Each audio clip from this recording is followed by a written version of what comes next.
Up until now, we've been talking about making relatively short pieces, but let's talk for a minute about how you make half hours and hours, because if you want to get in the cable business, of course, that's what it's about, whether it's a reality show or a documentary. In some ways, longer stories like half hours or hours are really compendiums of shorter pieces strung together, but they have to have a narrative thread to them and they have to be able to work.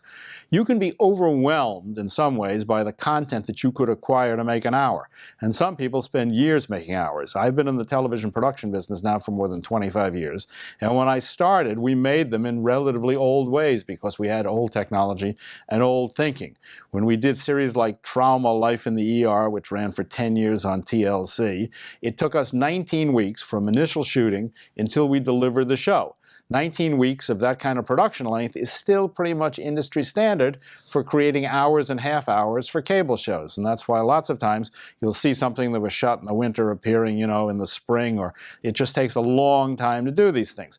The reason it takes so long is because the methodology for making them is incredibly complicated and frankly no longer necessary. You go out on a recce, as we'd say in the UK, or a reconnaissance trip. You find the thing, you come back with the crew, you shoot a pile of stuff, you come back and somebody logs it and they take the log notes and they do a written script. They take the written script, they translate it into video, then they sit with an editor and they'll edit on the timeline, then deliver a rough cut and then deliver a fine cut.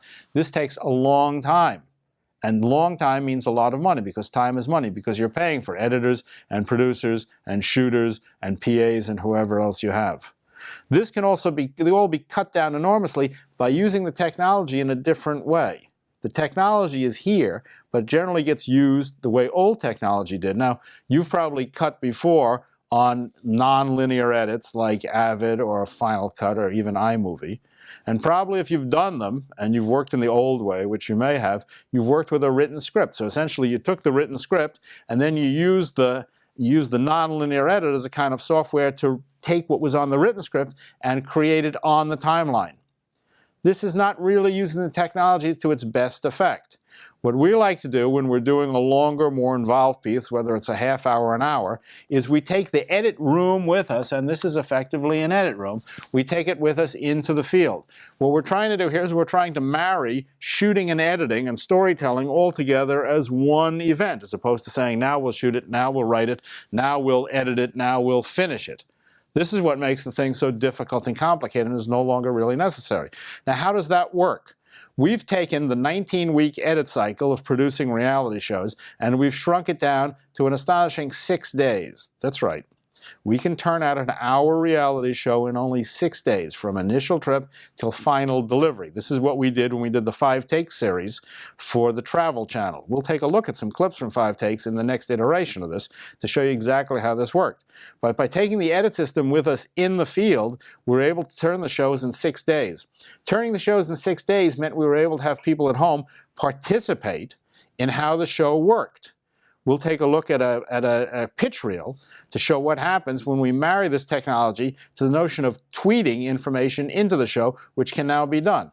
The faster you can turn the shows, the more you make the shows relevant to social media, because social media doesn't happen in 19 weeks. Social media happens in 19 seconds. Now, we can't turn a show in 19 seconds, but we can turn them awfully fast. And how do we do this? We do this by taking the edit system with us into the field. So we shoot a scene and we put it in the timeline. We shoot another scene and we put it in the timeline. We shoot another scene and put it in the timeline. And the whole point of nonlinear is that the timelines exist in their own space. So we can now take the scenes and move them around, which is what we do. After shooting for 2 or 3 days, we have enough material, we've shot probably 60 or 70% of the show, that we can assemble them on a timeline in kind of a rough cut. And again, these are nonlinear, we can move them around and say what works and what doesn't work. And at some point, we're going to go, that's pretty much the guts of the show that we want to do. But now we have to fill in. Now we need an interview here. Now we need the guy walking out of the door here. Now we need a soundbite over here. Now we need an exterior shot over here. We call this shoot to completion. So for the next day, we do nothing but fill in the timeline. And you know what? By the end of 5 days, we're done. We've shot and cut in the field the entire show.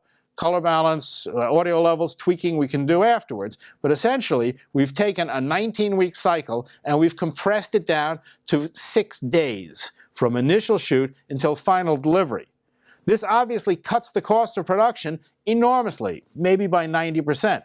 because even though we pay people well, we only have to pay them for 1 week to make a show. And you know what? To make a show like this shouldn't take more than 6 days. And if you work with this method, this kind of storytelling, this kind of production paradigm, it can work and work well and work efficiently. In the next section, we're going to take a look at some samples we did from the 5-take series for the Travel Channel, which is exactly where we did this, and show you exactly how it works.